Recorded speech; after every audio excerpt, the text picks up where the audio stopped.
Kita akan membahas mengenai regresi pada kurva linear ya. Kurva linear itu maksudnya adalah kasusnya itu adalah tidak semua data itu bisa diplotkan dengan hanya satu garis linear gitu ya. Malah banyak data yang tidak sesuai dengan kasus-kasus linear.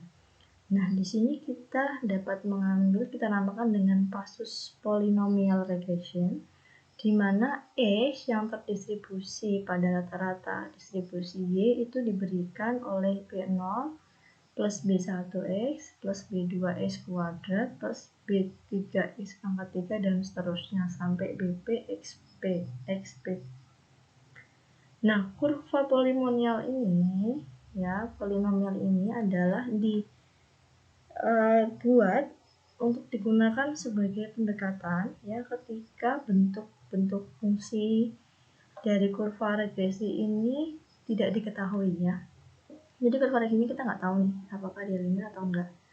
Nah, yang paling cocok itu adalah menggunakan polynomial regression ketika kita tidak tahu bentuk kurva yang kita punya itu seperti apa. Nah, jika pasangan data yang mengandung endpoint X, Y, Y, dia itu adalah strand out di luar ya, berarti tidak seperti yang tadi kita garis linear, maka kita akan menggunakan log YI diplotkan dengan XI. Jadi menggunakan logaritma Y yang dihubungkan dengan X-nya.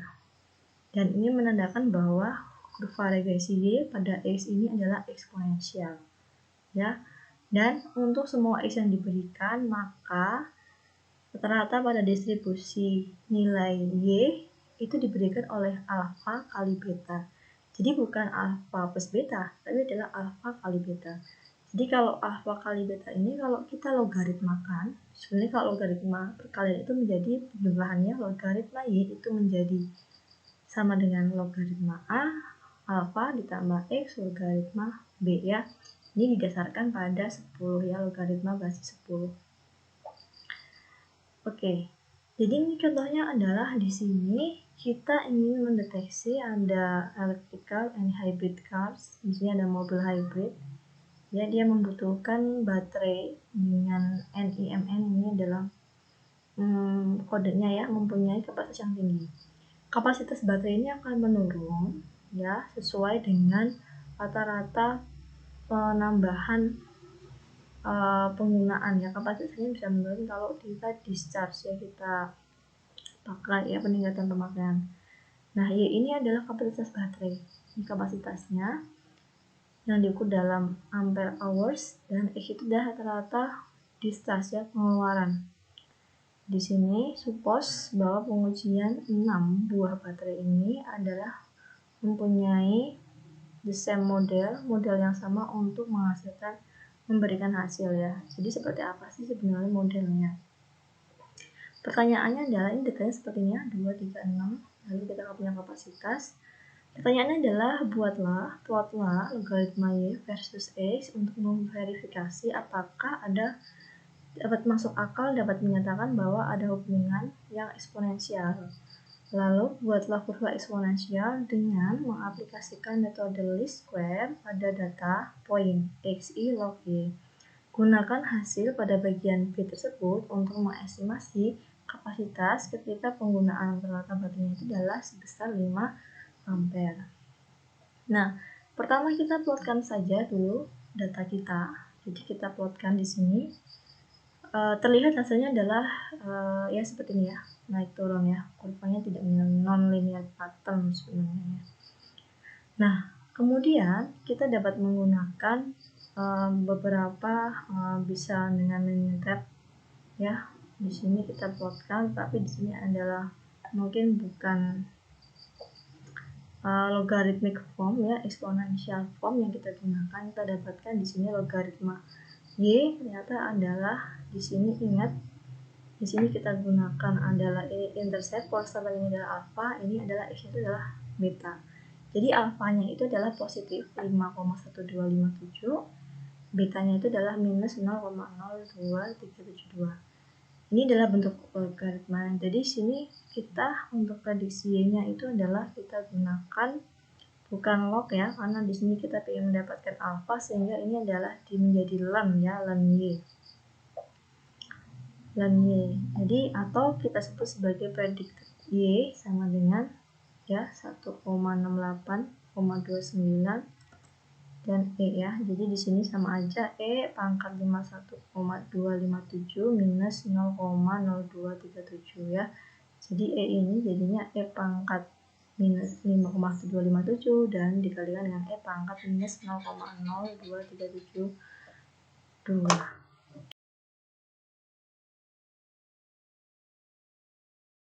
Jika Anda menggunakan perhitungan manual ya, atau menggunakan Excel atau kalkulator, maka Anda bisa terlebih dahulu Anda dapatkan X rata-ratanya. Ya, di sini jumlah semuanya 56,6 dan rata dari ln Y ya. Kalau kita cek, saya pakai di sini Excel.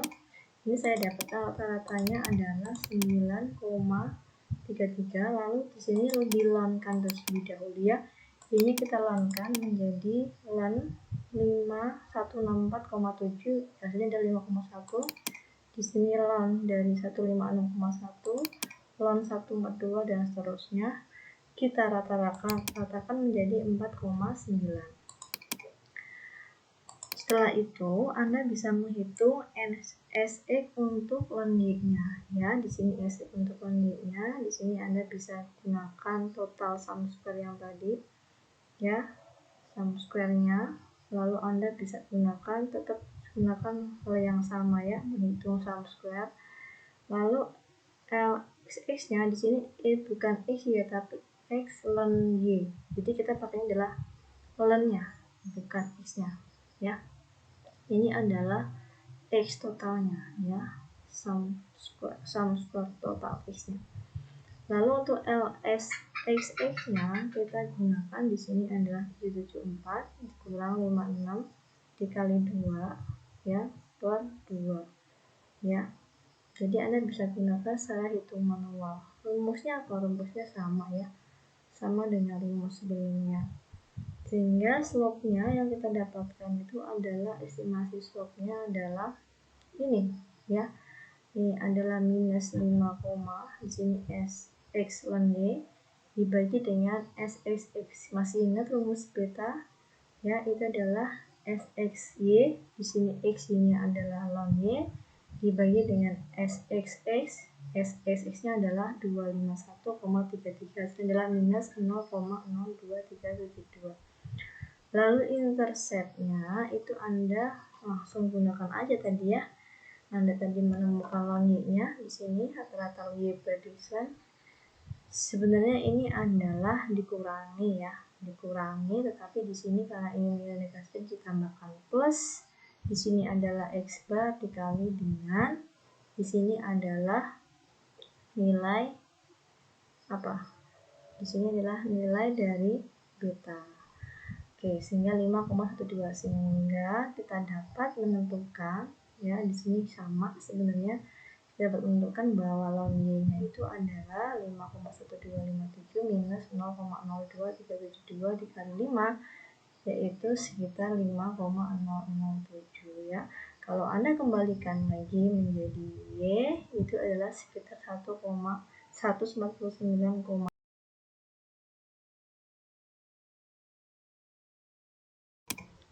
Di Excel itu perhitungan ln Y ini bisa kita jadikan sebagai Y sama dengan, sebenarnya kalau dihitung bisa tuh F pangkat ya, F pangkat 5,007, tapi kalau di Excel Anda bisa gunakan ini sama dengan eksponen 5,007. Contohnya seperti ini yang saya buat. Ln Y ini itu adalah ini ya, eksponen 5,007. Selanjutnya kurva linier ini ya memiliki adalah hubungan ya, atau yang menunjukkan frekuensi kenaikan ya engineering dengan garis pada metode 11.1.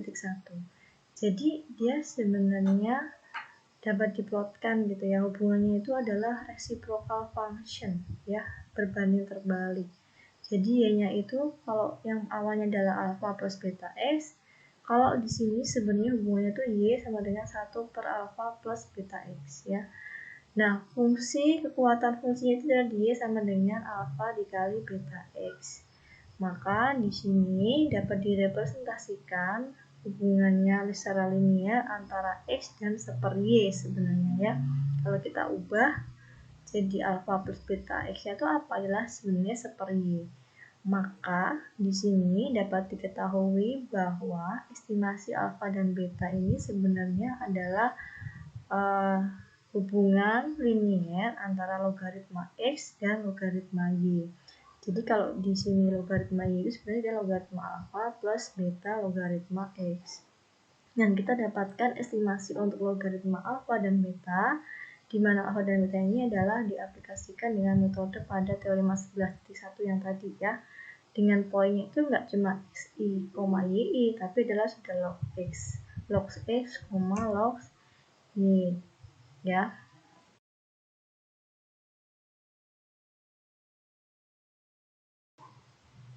Di kurva regresi linear ini ya, kurva linear ini sebenarnya tidak ada yang dapat mengindikasikan dengan jelas gitu ya tentang hubungan fungsional regresi y pada x ya. Tetapi kita bisa mengasumsikan bahwa selama hubungan ini selama mengikuti Dirac-Taylor ya, Dirac-Taylor itu adalah hubungannya adalah eksponensial, maka kita dapat menggunakan kurva linear regression ini adalah sebagai pendekatan yang baik.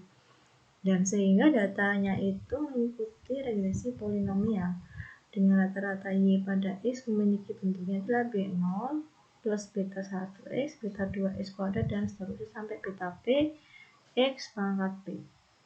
Nah, derajatnya di sini adalah ditentukan tergantung datanya ya, seberapa banyak. Itu menentukan derajat dari x-nya ini, degree-nya. Nah, sekumpulan data ini kita akan mengestimasi koefisiennya B0, B1, B2 dan seterusnya hingga P, degree polinomialnya. Nah, kalau kita mengatakan ini, estimasi ini, sebenarnya ini kan nilai varians ya, varians. Tetap data ini memiliki varians ya. Di sini data ini akan dia bergerak sepanjang data tersebut, tetapi tentunya tidak serta-merta pas di titik tersebut ya. Dia hanya merupakan pendekatan sehingga pasti akan selalu memiliki error atau kita katakan sebagai varians ya. Lalu di sini untuk mendapatkan estimasi dari persamaan normalnya, maka tetap sama kita akan gunakan turunan parsial ya terhadap B0, B1, B2 dan seterusnya. Jadi kita akan gunakan turunan parsial sigma y dan turunan parsial xy gitu ya sampai seterusnya. Jadi tetap untuk mencari persamaan normal ini kita menggunakan turunan begitu. Contohnya adalah di sini adalah data mengenai waktu pengeringan pada beberapa certain varnish ya dengan cat tambahan. Jadi di sini adalah pengeringan varnish tambahan bahan tambahan aditif. Di sini jadi kita memiliki beberapa tambahan aditif. Nah, di sini apakah dia berpengaruh terhadap waktu pengeringan, begitu ya. Jadi yang pertama Anda disuruh untuk membuat scatter plotnya untuk memverifikasi apakah cukup masuk akal mengasumsikan bahwa hubungan tersebut adalah parabola ya. Lalu yang kedua adalah second degree polinomial. Jadi Anda dapat gunakan metode least square-nya, lalu bangunlah derajat dari polinomialnya seperti apa. Lalu yang ketiga adalah gunakan hasil dari yang B tadi untuk memprediksi waktu pengeringan pada varnish ketika 6,5 gram diberikannya digunakan.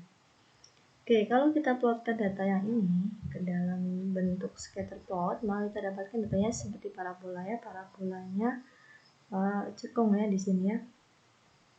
Nah, lalu di sini kita disuruh untuk membuat polinomial regresinya. Jadi polinomial regresinya ini bisa kita gunakan, Anda bisa menggunakan dari data software ya, sehingga kita mendapatkan di sini adalah alfa, beta, beta 1, beta 0 dan beta seterusnya. RSU-nya 92R ini adalah menunjukkan hubungan korelasi. Jadi variabel X ini seberapa kuat memengaruhi Y itu adalah sebesar 92,3 ya. Jadi berapa besar sih persen pengaruh variabel X pada Y itu adalah sebesar 92,3%. Nah, untuk kurva normalnya persamaan normalnya kita bisa gunakan di sini adalah X jumlah X 36, lalu di sini adalah X kuadrat, X pangkat 3, X pangkat 4. Sini adalah jumlah Y, kita jumlahkan di sini adalah 80,5. Sigma X-nya 99. Lalu di sini adalah ada sigma kuadrat X Y 169.7697. Jadi untuk kurva persamaan normalnya itu kita turunkan satu-satu begitu ya. Dari yang pertama tadi adalah, saya ulang ya, Y, hanya Y saja, N B0. Jadi untuk Y-nya itu tadi kita dapatkan 80,5. 80,5 di sini adalah N-nya berapa? Di sini ada 9 ya, 0, 1, 2, 3, 4 sampai 9. N-nya adalah 9. B0 plus 36B. Di sini X yang pertama ya. Lalu X yang kedua kuadratnya sekian. Lalu yang kedua adalah kita gunakan yang sigma XY ya, B0 sigma X, B1 sigma X kuadrat dan seterusnya. Jadi kita mulai dari B0 sigma X ya. Jadi B0 sigma X ini kita plotkan di sini adalah 299. Ini adalah dari yang data yang tadi XY ya, 36 B0, 204 B1. Ini adalah X-nya ya. Lalu ini adalah B1-nya, X kuadratnya. Lalu ini adalah X pangkat 3. Lalu yang ketiga kita akan plotkan seperti tadi ya, X2 ya, X2 Y, X kuadrat Y, X kuadrat Y. X kuadrat Y berarti di sini adalah kita plotkan dari angka Y kuadrat ya. X kuadrat Y ini adalah 1697. Kita plotkan di sini. Di sininya adalah X kuadrat 204. Lalu ini adalah X pangkat 3, ini adalah X pangkat 4. Sampai 3 ini saja dulu. Lalu kemudian kita bisa memprediksi persamaan dengan mengetahui masing-masing nilai beta ya, beta 0, beta 1, beta 2. Ya, nilai beta ini.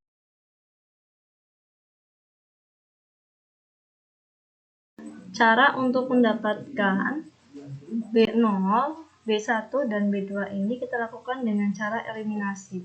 Jadi normal equation yang sudah kita dapatkan ini kita coba cari ya masing-masing nilai B0, B1 dan B2.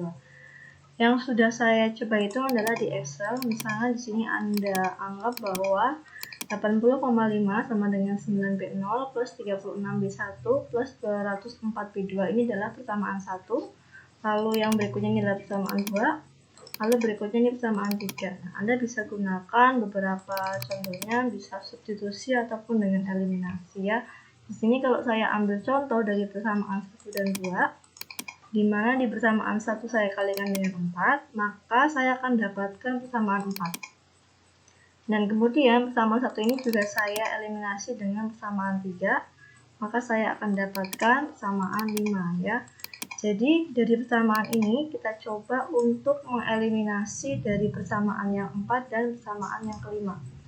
Nah, dari sini kita akan mendapatkan satu nilai, yaitu nilai B2 ya. Di sini B2-nya 0,1829 atau bisa Anda bulatkan menjadi 0,183. Kemudian kita bisa mencari nilai B1 dan B0. Nah, dari hasil substitusi kita dapatkan bahwa B1-nya ini kita dapatkan minus 1,846 sekian. dan B0-nya adalah 12,18. Nah, jika Anda bandingkan dengan perhitungan pada software analysis, maka nilai ini mempunyai kemiripan ya. Jadi, kita bisa buktikan bahwa persamaan yang kita dapatkan secara hitungan manual ini hasilnya adalah sama dengan persamaan dari analisis software. Jadi, nilai prediksi untuk least square polinomial itu adalah y hat atau y topi sama dengan 12,2 minus 1,85x plus 0,183x kuadrat. Lalu pertanyaan berikutnya adalah bagaimana jika nilai x ini bernilai 6,5? Nah, kita tinggal memasukkannya ke dalam persamaan tersebut, yaitu di predicted drying time atau kita sebut sebagai y. Di sini adalah predicted nilai waktu pengeringan yang kita prediksi. Ya, kita masukkan nilai x-nya, maka kita akan dapatkan nilai 7,9. Maka kita dapat simpulkan bahwa waktu pengeringan yang dapat kita prediksi sebesar 7,9 jam. Beberapa contoh soal lainnya bisa kalian baca. Di sini saya sudah memberikan 2 contoh soal, yaitu exercise 11.4 dan exercise 11.25 ya. Dan beberapa hal yang bisa Anda pelajari di rumah ada di Google Classroom, sudah saya berikan beberapa tugas. Oke, sekian kuliah hari ini. Tetap sehat, jaga jarak. Saya akhiri. Wassalamualaikum warahmatullahi wabarakatuh.